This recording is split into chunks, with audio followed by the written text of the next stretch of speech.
चला मित्रांनो, आज पहिल्यांदाच आलोय कोंडेश्वर मंदिराला. सह्याद्रीच्या या सुंदर डोंगर रांगांमध्ये नेमकं खास काय आहे, ते आज आपण एक्सप्लोर करणार आहोत. तर चला मग सुरू करूया आपला आजचा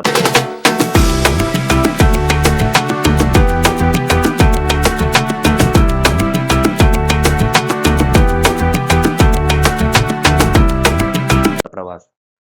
पुण्यातून निघाल्यानंतर जसं-जसं आपण पुढे येतोय, तसं-तसं शहराचा गोंगाट मागे पडतोय आणि आजूबाजूला दिसतोय फक्त आणि फक्त हिरवागार निसर्ग आणि सह्याद्री.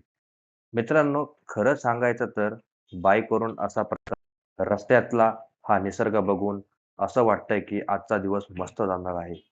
डोंगर, झाडं आणि शांत वातावरण आणि या सगळ्यांमध्ये आपण शोधतोय एक जुनं आणि शांत असं मंदिर. आता आपण मंदिराच्या जवळ आलोय, तर चला पुढे बघूया काय आहे.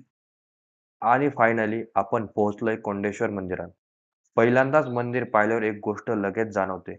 इथलं वातावरण खूपच शांत आहे. आजूबाजूला एवढा सुंदर निसर्ग आणि समोर महादेवाचं मंदिर. म्हणजे निसर्ग आणि अध्यात्म यांचा एकदम सुंदर संगम. हे मंदिर भगवान महादेवाला समर्पित आहे. इथे आल्यानंतर काही वेळ शांत बसावसं वाटतं. आपण रोजच्या धावपळीत इतकं व्यस्त असतो ना, पण अशा ठिकाणी आलं की थोडा वेळ सगळं विसरून फक्त हा निसर्ग अनुभवावा असं वाटतं. आणि कदाचित म्हणून अशा ठिकाणी पुन्हा-पुन्हा यावंसं वाटतं. मला पर्सनली अशा ठिकाणी फिरायला खूप आवडतं. कारण इथे फक्त एक मंदिर पाहायला मिळत नाही, तर त्यासोबत संपूर्ण सह्याद्री अनुभवायला मिळतो. आणि जर तुम्हालाही शांत निसर्गाच्या जवळ असलेली ठिकाणं एक्सप्लोर करायला आवडत असतील, तर कोंडेश्वर मंदिराला एकदा नक्की भेट द्या. आणि आजचा हा प्रवास माझ्यासाठी एक खरंच खूप छान अनुभव होता. पहिल्यांदाच कोंडेश्वराला आलो होतो आणि इथलं वातावरण मनाला खूप आवडलं. अशा ठिकाणी फिरताना जाणवतं की आपल्या महाराष्ट्रात अजून कितीतरी सुंदर ठिकाणं आपली वाट पाहत आहेत. तर मित्रांनो, हा होता आजचा माझा छोटासा कोंडेश्वर मंदिराचा प्रवास.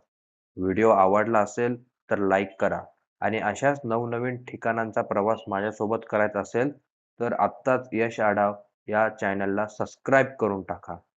तोपर्यंत मित्रांनो पुन्हा भेटूया एका नवीन ठिकाणी. तोपर्यंत सगळ्यांना हर हर महादेव.